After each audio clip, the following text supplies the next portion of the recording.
Hi everybody, nice little bit of encouragement up here on screen. Just wanting to talk about the basics. A lot of times, during my times as a teacher, I experience students, I see some students, heard this a lot, they say, I know the basics, I know about the basics, yeah sure, I know how to draw a cube, know how to draw a cylinder, blah blah blah.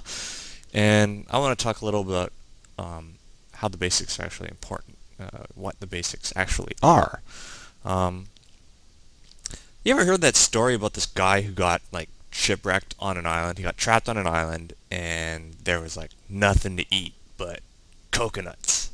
And that's all there was, just coconuts. All right. So anyway, guy probably got sick of coconuts after a while, just eating them raw all the time. And so what he did was he found different ways to prepare coconuts for eating. So, he made like coconut soup and made coconut sandwich and coconut pie and coconut milk and coconut juice and basically coconut ice cream. Guy figured out how to make like freaking everything out of coconuts. So, when you look at the basics, like the basics of being able to draw a sphere or a box or a plane or an arc, in any of these geometric shapes, what you're dealing with is you're dealing with just another kind of coconut. And you're going to use this different kind of coconut to make anything. You got to become basically like the coconut chef. You got to become the master of drawing with coconuts. So, let's see. Let me load up TV Paint and go. Okay, let's get my styles together.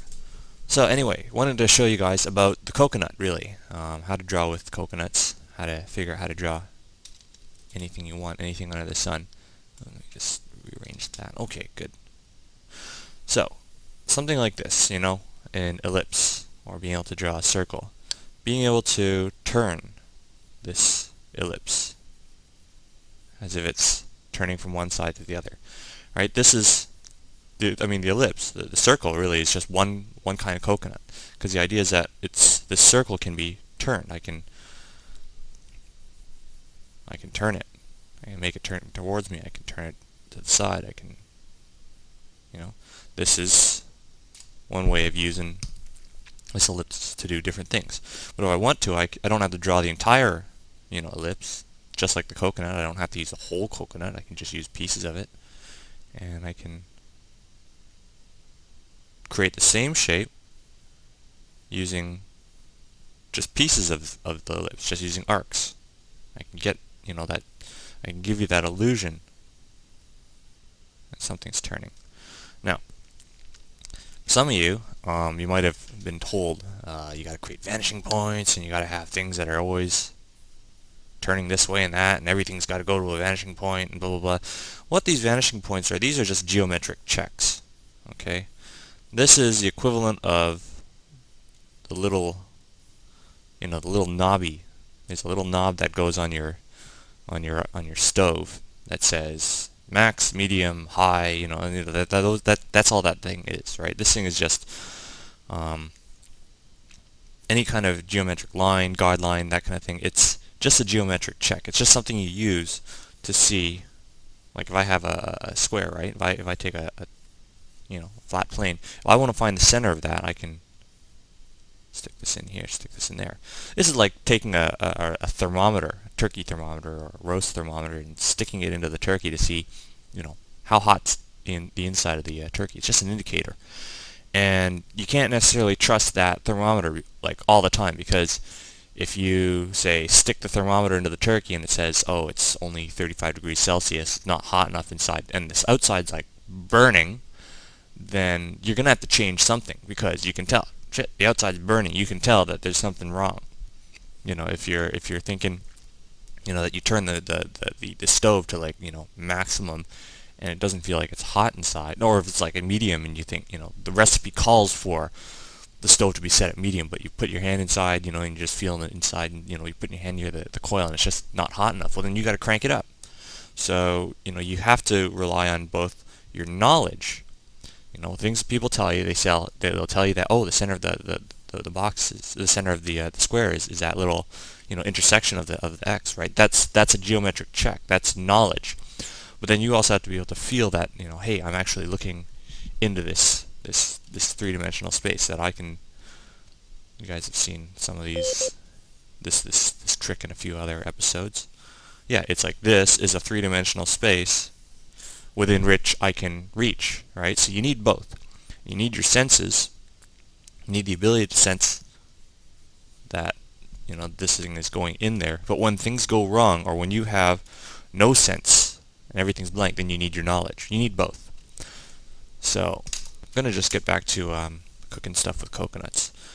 So if we have, doing a, you can also draw, not necessarily, this is not necessarily a circle, right? You can also see this as, it's like a football, right?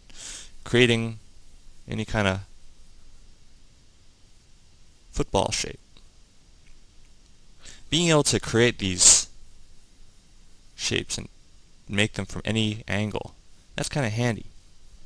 That's a handy tool right there. That's something that you can practice, right? You have to be able to practice not just drawing, the perfect football and going really, really slow, and, the slower you go, the worse it winds up. Don't try to draw the perfect football. Try to create the most solid football you can. Make something that looks like it's coming out at you. You practice taking flat shapes, and then you practice trying to curve a line, curve the line so that they become solid. How do I do that? How do I crank this thing around? There's using line frequency. So line frequency, if I want, I can make it so I can take this flat thing, I can put down one line, alright, not much happening here, but I put down another, and I start increasing the frequency of the lines so that it turns. Alright, I can turn this. Turn. So that's the idea. How much you're pushing down on the stylus or on the pencil, and the frequency of your lines is going to make it turn. Right? You want it to turn away from you. So here's another one. You can use divergence. Right? When these lines diverge, well, look, it's like this part here in the middle got closer. You combine that with the spacing. There, now it turned. And then I can go and I can do the opposite. If I use straight lines, then it's not turning at all. It's just kind of flat. And then I can pull it this way. There, and now I have to do the same thing with the lines. So there's very little spacing, and I have to increase my spacing as it turns towards me. There, now I get that turn. So finding ways to get this optical illusion through divergence. That's another way you can do it. The idea is that just because you have picked up a coconut and you've managed to split the coconut open and you've drunken what's inside doesn't make you a master of the coconut. Only when you find how to do everything and make everything out of coconuts, that's what makes you the coconut master. So in the case of drawing, to be a master of the basics, it's the same thing. It's not enough to just know, oh, I know how to draw an ellipse. You got to be able to figure out, how do I draw a person out of ellipses, right? If I draw, a head, neck, I can create the body, torso, and I figure out, well, maybe I can, let's get a pathway. Now this pathway is kind of flat until I start using ellipses to round it out and make it dimensional. I can create more paths, but now again, this weird, right? It's like this leg's too short, until I go in and say, well, maybe if the hip joint's like this and the knee joint's even bigger, oh wow, now look, it comes out. Okay, this is more of working with the illusion. So you got to be able to use ellipses or boxes or all these basic shapes to create the illusion. You have to learn, how do I manipulate, how do I make things get closer? Well, you can make them bigger. You can overlap them. That's another way to make them get close. There's spacing. You probably notice also if I have small, or actually, let's see, I'm just going to try and keep the sizes the same, but you can't help but feel that one of these is still getting closer. So, you got your spacing, you got your overlap, you got your size. Three basic things. It's like what can you do when you cook something? Well, you can cut it up, you can heat it up, right? There's different things you got to do to make that food taste the way you want. So there, I'm just using ellipses to determine the cross section, and I have a few lines which I can use as a framework. So, I can put a hand down. Now I can cross-section that, cross-section that, cross-section that. And this is how I managed to make things out of an ellipse. So, I mean, what does a sculptor do? Yeah, I know a guy who makes statues, a sculptor. What does a sculptor do? I mean, he makes everything out of frickin' stone. All he's got is stone, right? So it's the same thing. When we don't have to work with stone, we work with geometric shapes. We work with the basic shapes. We work with these ellipses and boxes and planes. So I can do the same thing. I can go and I can say, there, I can go and draw on this basic figure, but now to give it depth, I can go and box it up. It's all the same thing.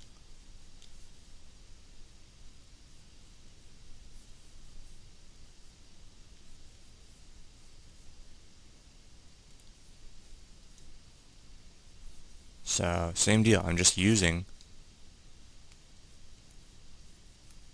boxes this time to do the same thing.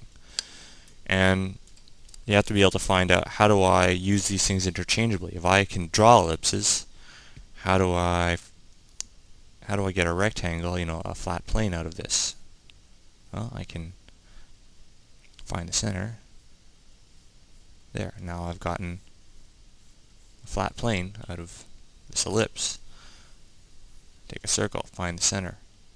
Point, point.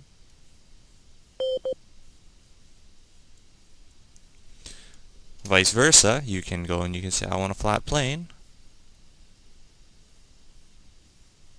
X the thing off, figure out, how do I get an ellipse out of the thing?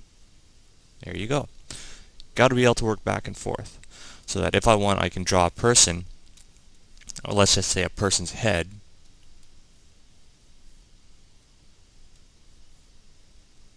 Okay, suppose that a guy's, face is going to fit within this box.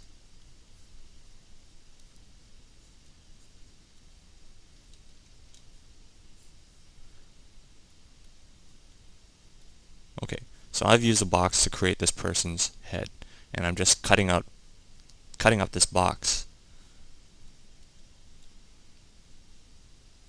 to make, skull formation. And wherever I think like that's kind of a thick forehead, so I'm going to have to just pull that back. You round things off. You make adjustments. That's the thing. You can cut up the coconut any way you want to make your forms. Same time, even with this box form, I can still see that I can get an ellipse for that face. I can get an ellipse here, right? I can find an ellipse on the top, so that if I take out the blue lines, I can still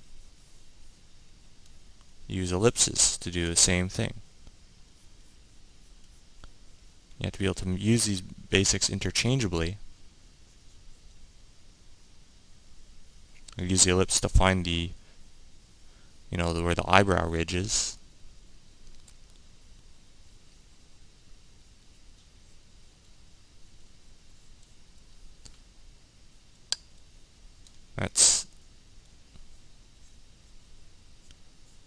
That's basically what it is drawing is being that guy trapped on the island cooking everything out of coconuts. I can take any sphere. I can take, what if I want to draw an eyeball? If I want to draw an eyeball, well, the eyeball's looking at you, it's like that. Look, it's all just ellipses, right? How do I... Being able to draw ellipses, that's...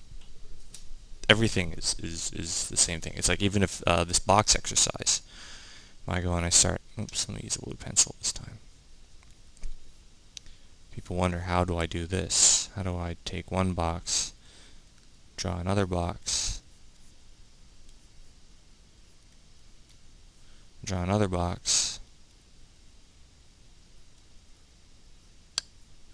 Draw another box. How do I get these things to turn? Well, I'll explain. If you look for this line, and then you see this line, you see this line, you see this line, well, gee, don't they kind of come together and make another ellipse? Even these lines out here. I can go and I can just see? Same old coconut. Same old coconut. And to find the bottom edge, I just take this and I drop this down. There you go. Same old coconut. So all that just sections off. That's how I can draw boxes and turn them. So I guess, let's see. If I want, I can draw an ellipse like that. Then I can do this other exercise where I take ellipses and I try and turn them.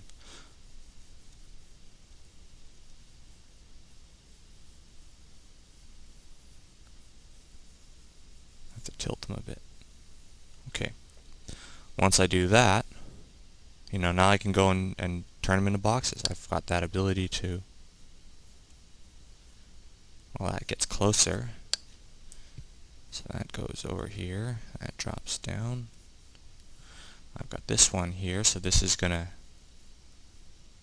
How does that come around?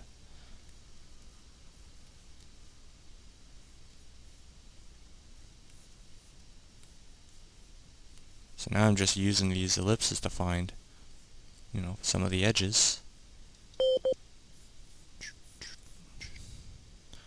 Use that to find that point back there.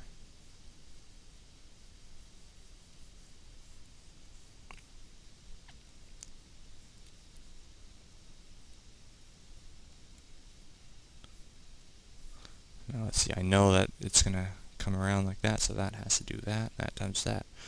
These little ellipses that I put in, these are just, again, geometric checks.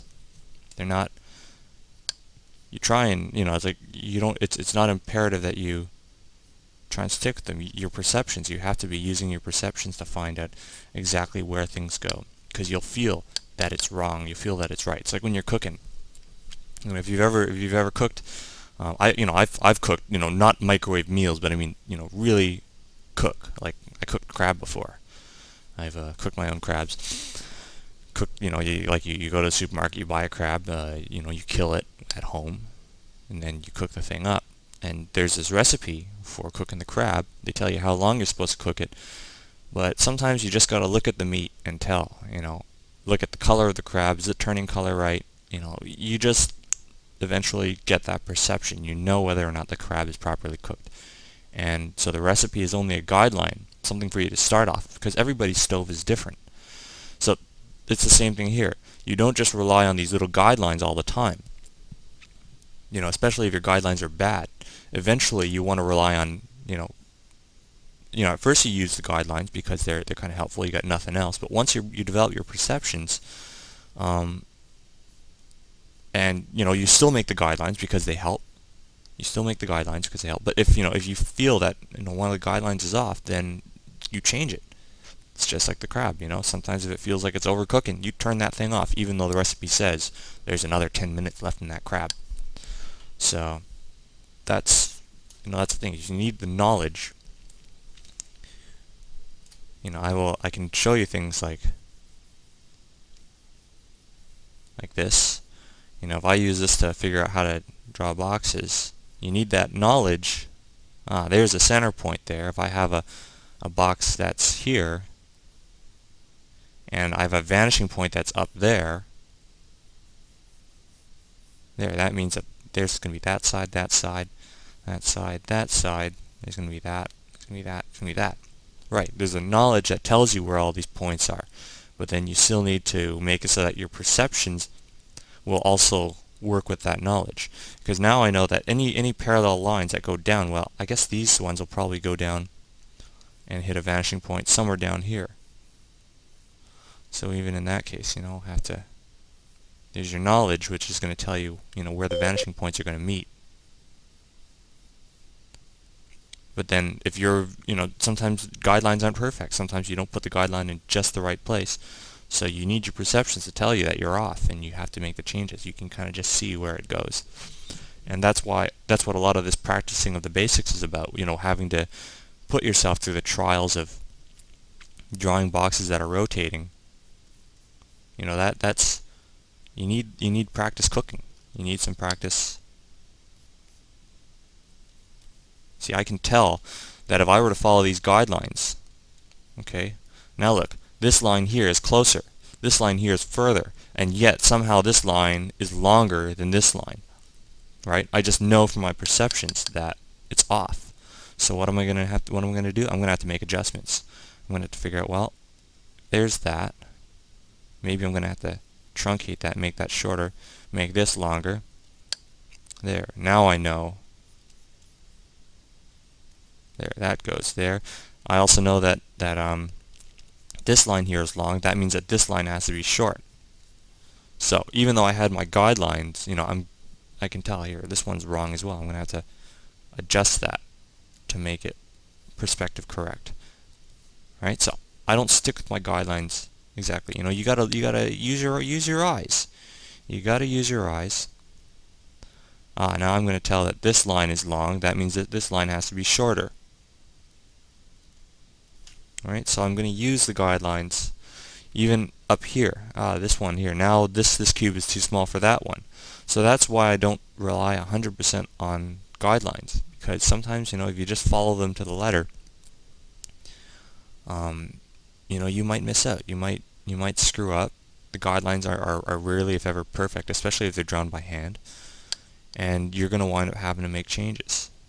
See, this one is going to go like that. That's going to go like that. There. Guidelines don't always follow perspective. Perception of perspective, that's the only thing you can really trust.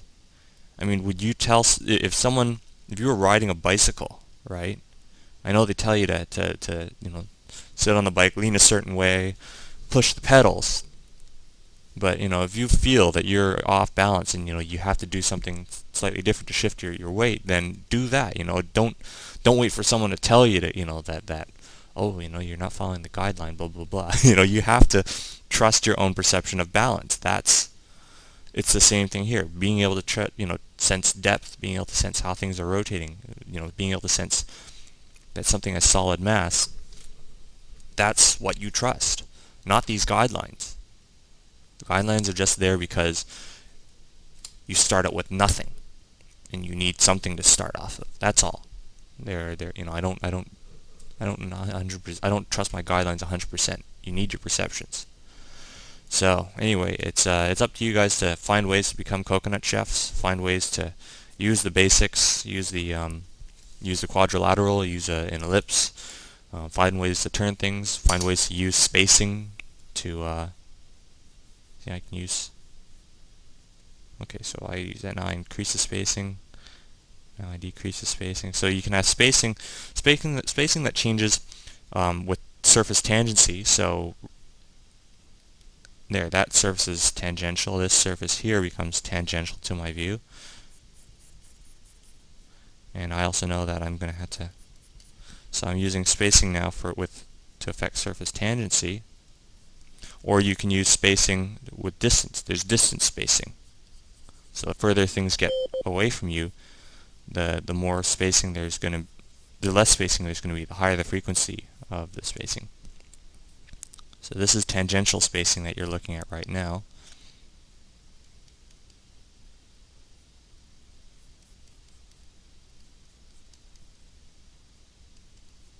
Okay, but then the distance spacing that you're seeing is this spacing. It's the spacing between here and here versus the spacing here and here. You see how much less spacing there is back there? Like the frequency of the lines gets closer together. That's distance frequency, and this is surface tangency frequency.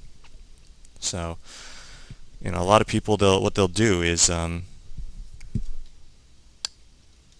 they'll do this. They'll hang on, let me make everything blue. people try to draw only these outside lines.